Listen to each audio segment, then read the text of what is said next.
পাহাড়ি ঢলে শেরপুরের বন্যা পরিস্থিতি অপরিবর্তিত, নতুন করে প্লাবিত হয়েছে নকলা ও সদর উপজেলা। বিস্তারিত জানাচ্ছেন সহকর্মী মুজাহিদুল ইসলাম।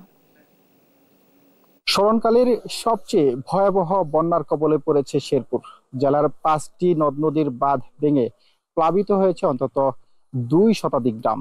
এতে পানিবন্দী হয়ে পড়েছে লক্ষাধিক মানুষ। পানিবন্দী এ সকল মানুষের দেখা দিয়েছে নানা ধরনের দুর্ভোগ। গতকাল শেরপুরের নালিতাবাড়ী উপজেলায় একই গ্রামের আপন 2 ভাইয়ের মৃত্যুর ঘটনা ঘটেছে। এ নিয়ে এলাকায় শোকের মাতম পড়েছে। এ নিয়ে শেরপুর জেলায় 6 জনের মৃত্যুর খবর পাওয়া গিয়েছে।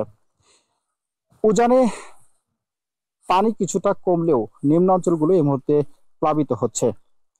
গতকাল মধ্যরাত পর্যন্ত বৃষ্টি কম থাকলেও মধ্যরাত থেকে এখন পর্যন্ত টানা বৃষ্টির ফলে নতুন নতুন এলাকা প্লাবিত হওয়ায় এই এলাকায় দেখা দিয়েছে নানা ধরনের দুর্ভোগ।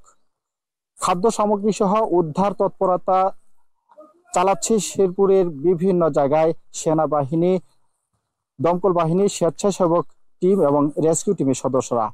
তবে শিশু, বৃদ্ধ এবং নারীরা সবচেয়ে বেশি দুর্ভোগে পড়েছে। গত কয়েকদিন কিন্তু চুলায় আগুন না জ্বলার কারণে খাদ্যের যে ঘাটতি, সেই ঘাটতিতে পড়তে হয়েছে এ সকল বন্যা কবলিত এলাকার মানুষদের। শেরপুরের নালিতাবাড়ী উপজেলার বেশ কয়েকটি নিম্নাঞ্চল এই মুহূর্তে প্লাবিত হওয়ায় এই এলাকায় দেখা দিয়েছে নানা ধরনের দুর্ভোগ। এই মুহূর্তে আমি রয়েছি শেরপুর জেলার নালিতাবাড়ী উপজেলার যোগানিয়া ইউনিয়নে এবং যোগানিয়া ইউনিয়নের প্রতিটি এলাকায় কিন্তু এই মুহূর্তে প্লাবিত হয়েছে এবং যার কারণে এই এলাকায় দুর্ভোগ কিন্তু বেড়েই চলছে।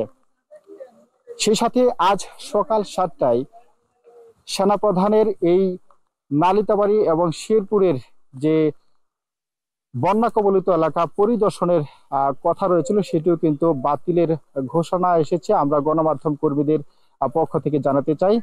আর সেই সাথে এই মুহূর্তে খাদ্য সামগ্রী সহ উদ্ধার তৎপরতা চালানোর জন্য যে সরঞ্জামাদি প্রয়োজন, সেগুলো কিন্তু অনেকটাই কম থাকার কারণে কিন্তু অনেকটাই ঘাটতি দেখা দিয়েছে এবং সেই সাথে সংকটে পড়েছে এলাকার বাসিন্দাদের।